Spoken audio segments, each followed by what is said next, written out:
Properties of definite integrals. The definition of the definite integral of f on the interval a to b specifies that a is less than b.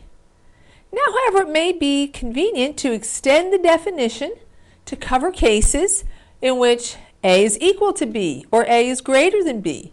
Geometrically, the following two definitions seem reasonable. For instance, it makes sense to define the area of a region of zero width and finite height to be 0. So, in other words, if there's no change in x, you've got a rectangle with no width. Doesn't matter what the height is. If there's no width, there's no area. All right, so let's look at some properties. Definition of two special definite integrals. If f is defined at x equals a, then we define the integral of f of x dx on the interval a to a as being equal to 0. So, in other words, if there's no change in the limits of integration, they're exactly the same. You essentially have a rectangle with no width, and the definite integral equals 0, regardless of what the function is. If f is integrable on ab, then we define the integral of f of x dx on the interval of b to a as being the opposite of the integral of f of x dx on the interval from a to b. So in other words, if you want to switch the limits of integration, you can do that, right? But you just make the integral the opposite sign. Just put a negative in front of it. So here, for instance, we have the integral of f of x dx on the interval of -2 to 0. What if I want it to be from 0 to -2? What if I want to switch those two? What if I want the larger one first and the smaller one second? Well, we can do that, so long as we negate. Right? So the integral of f of x dx from -2 to 0 is the same as negative integral of f of x dx on the interval 0 to -2.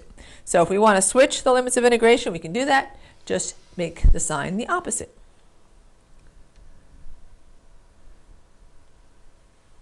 Right, here we have some more, including a couple that we've already gone over.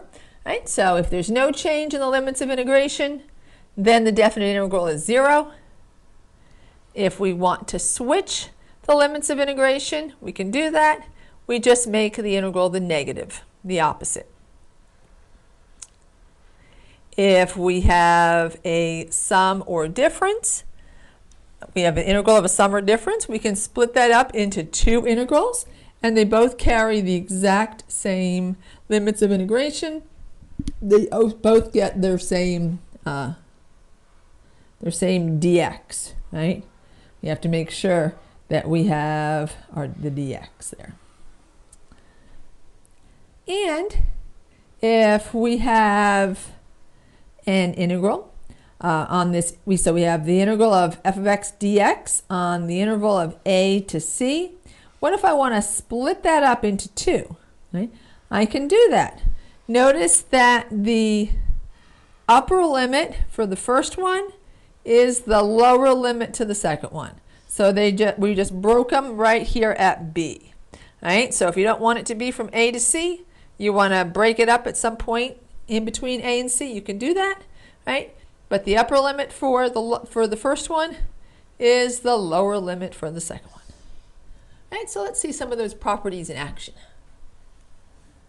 Right, we're given that the h of x dx on the interval from -2 to 3 is 6.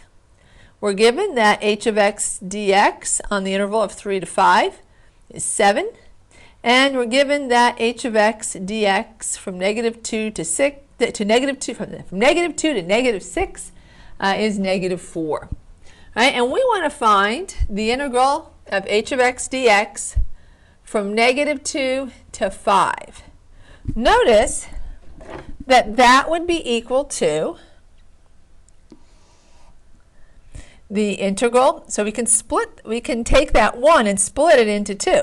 Right? So if I have the integral of h of x dx from -2 to 3, And then the next one, I would just add to it the integral of h of x dx from 3 to 5.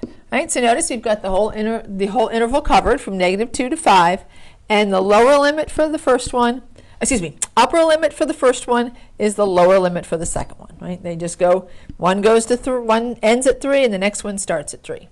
So now we know these ones. Oh, let me get rid of this line in front there, or underneath it. It almost looks like a negative. I just wanted to point that the upper limit for the first one is the lower limit for the second one. All right, so we already know that h of x dx from -2 to 3 is 6.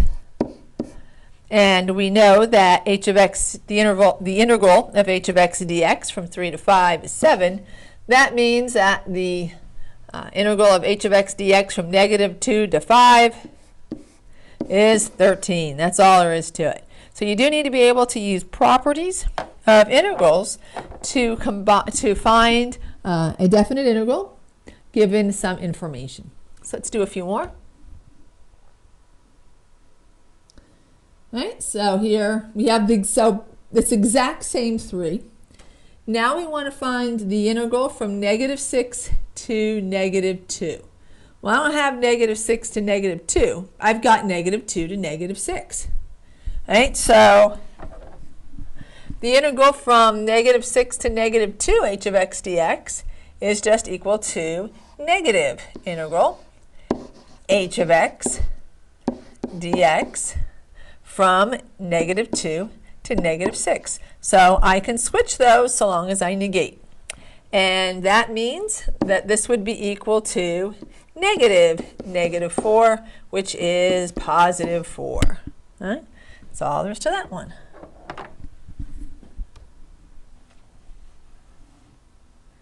All right, so well here, this one's the easiest of all. All right, we want to find the integral of h of x dx from -2 to -2.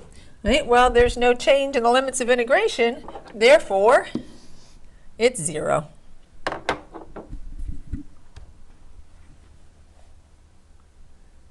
Right? And same information. Now we want to find the integral of h of x dx from -6 to -5. -6 to 5. So I need to start at -6. Right? Well, if I switch the limits of integration on the last one there, that will work. But then if I want to switch it, I have to make it the opposite. So we want -6 to -2 h of x dx.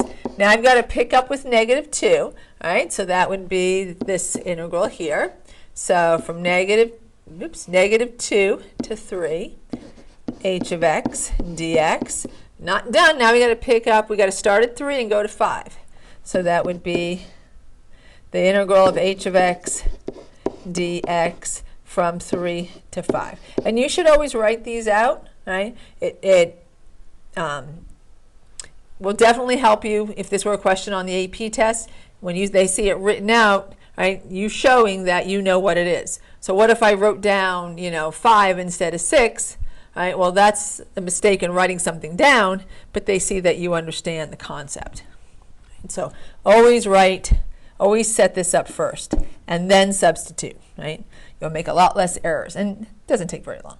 Right, so the first one is going to be, so I'm going to take that -4 is our first definite integral, but I just need to make it the opposite.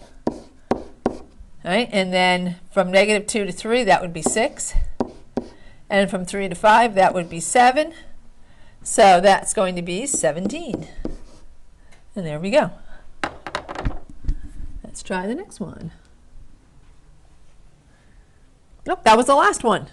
All right, so in the next video, I'm going to pick up with, and we'll see more of those in a later video. But in the next video, we're going to find some more definite integrals. And we're also going to be doing them 2 ways, using antiderivatives and limit of Riemann sums. All right, bye for now.